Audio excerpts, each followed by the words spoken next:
नमस्कार, सुप्रभात, good morning, सेता संगुन जोहार। आज मौसम धुंधला सा है।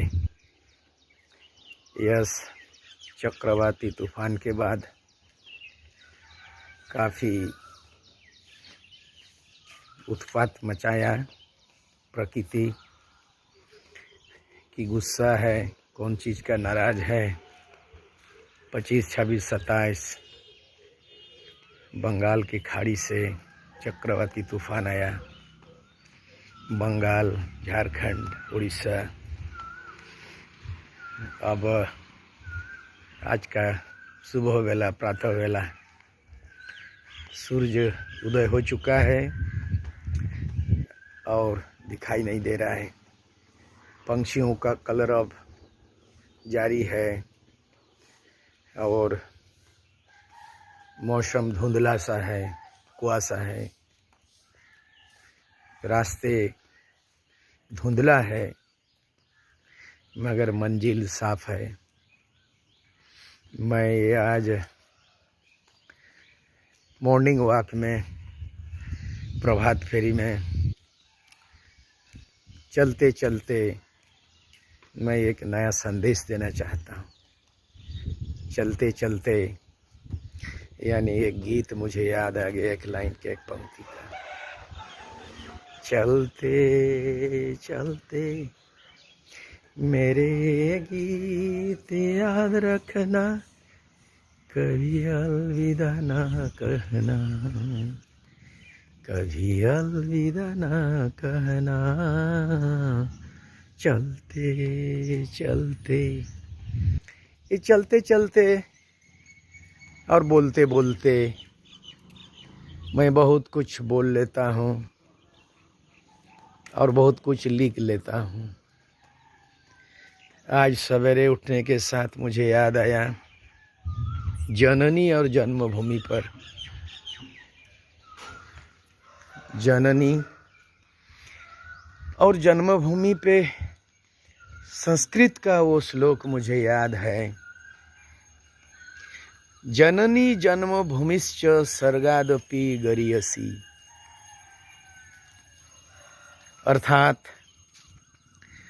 जननी जो जन्म दिया माँ, और जिस धरती में जन्म दिया वो जन्मभूमि, वो मातृभूमि।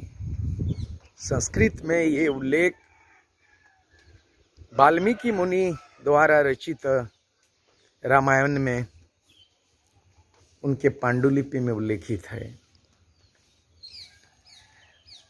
और नेपाल में, नेपाल के ये राष्ट्रीय ध्येय वाक्य है।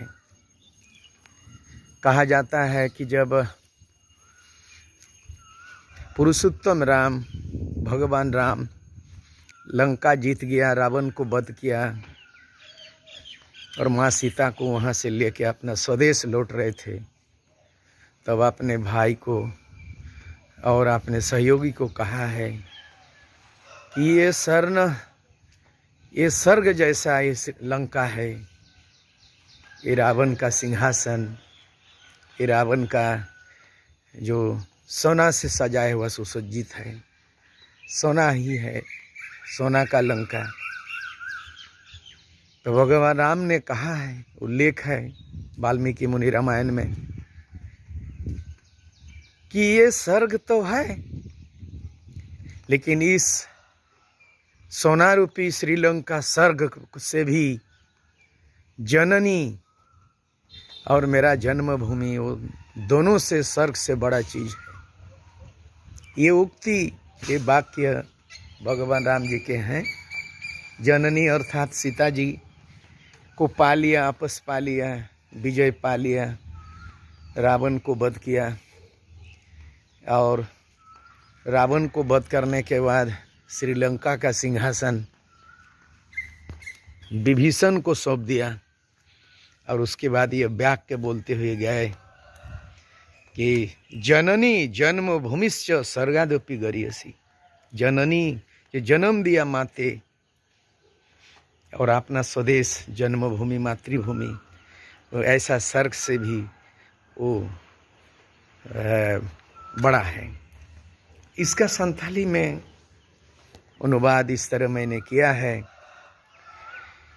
कि जन्म आयो और जन्म दिसोम नोआ बनार गे स्वर्गो खोजा हो सरेस गया। जननी जो जन्म दिया है माती और जन्मभूमि संस्कृत का श्लोक वाल्मीकि रामायण में उल्लेखित है और सबके बहुत सारे लोगों को स्मरण है ये पंक्ति और इसका बहुत महत्वपूर्ण है। इसका अर्थ बहुत गूढ़ अर्थ है इसका कि जो जननी मनुष्य जिसके गर्भ से हम जन्म लेते हैं, गर्भ से कहते हैं हम एक आदर्श संतान है, आदर्श पुरुष है और मनुष्य ही तो भगवान का अवतार लिया, चाहे राम हो, चाहे श्री कृष्ण हो, चाहे शिव हो, पार्वती हो, लक्ष्मी हो, सारे लोग जननी से, जननी के जोनी से ही हम जन्म लिए हैं। लेकिन आज जननी जो जन्म दिया माँ, उनकी हालत देखिए, कितनी उपेक्षा है। आज तो कई जगह वो जननी जो माँ है, जो जन्म दिया, इस धरती में लाया है,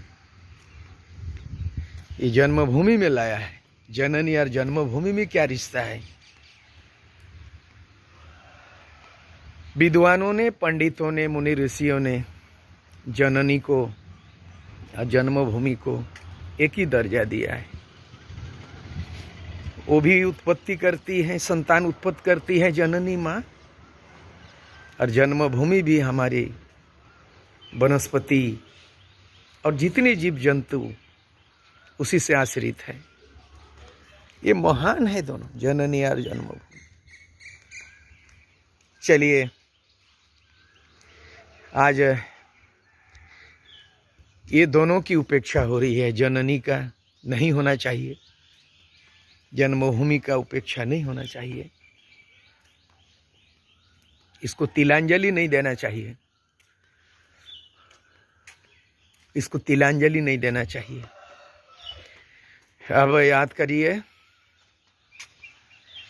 कि तिलांजलि के साथ एक शब्द मुझे याद आया, विश्व कवि रविन्द्रनाथ ठाकुर द्वारा रचित गीतांजलि। तो गीतांजलि पढ़िए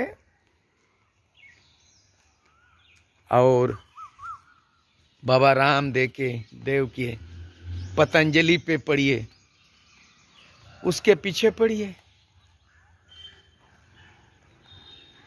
और आप तो सूर्य सिंह बेसरा का यानी मेरे द्वारा नया आविष्कार अमृतांजलि से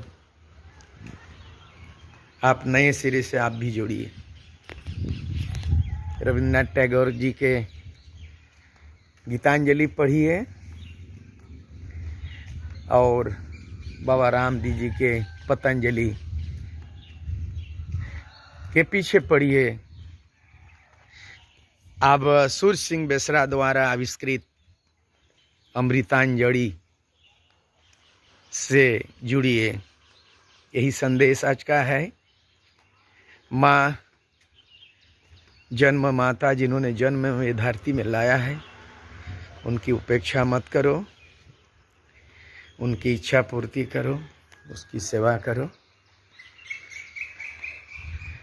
और ये जन्मभूमि तमाम वनस्पति, पेड़ पौधे, नदी नाला और ये धरती माता, ये अनाज उत्पन्न करती है, अनाज पैदा करती है। और हम जितने जीव जंतु हैं, पशु पक्षी हैं, सब अनाज खाते हैं, अपने खाद्य जो रुचि है, जो खाद्य है वो खाते हैं।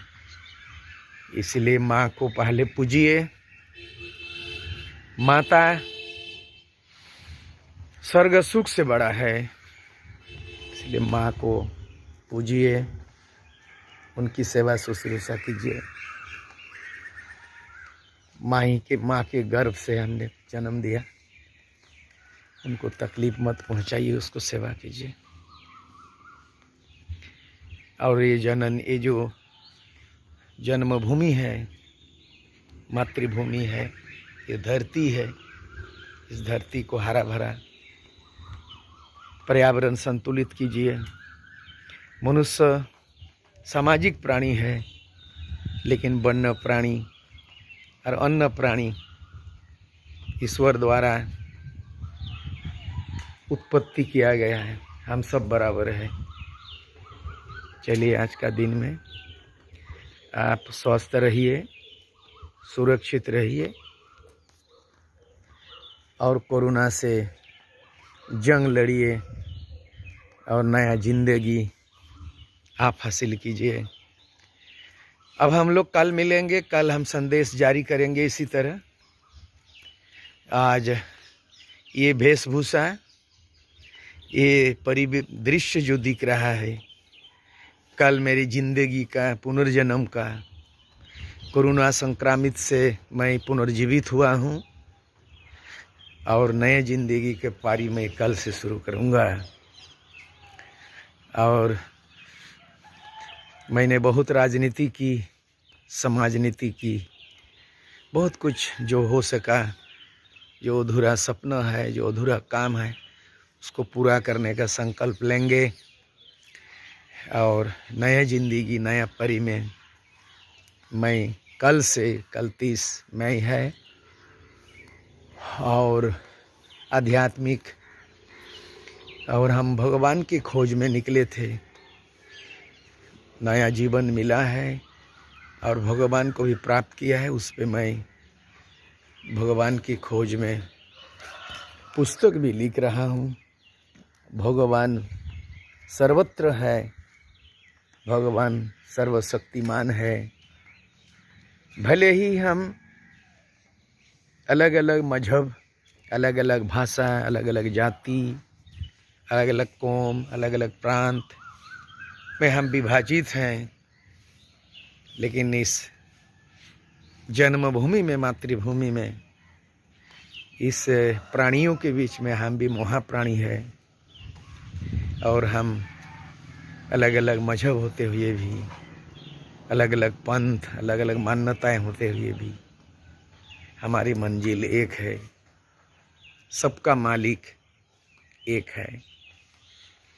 God is almighty, God is almighty and truth, religion means truth and truth is way to God.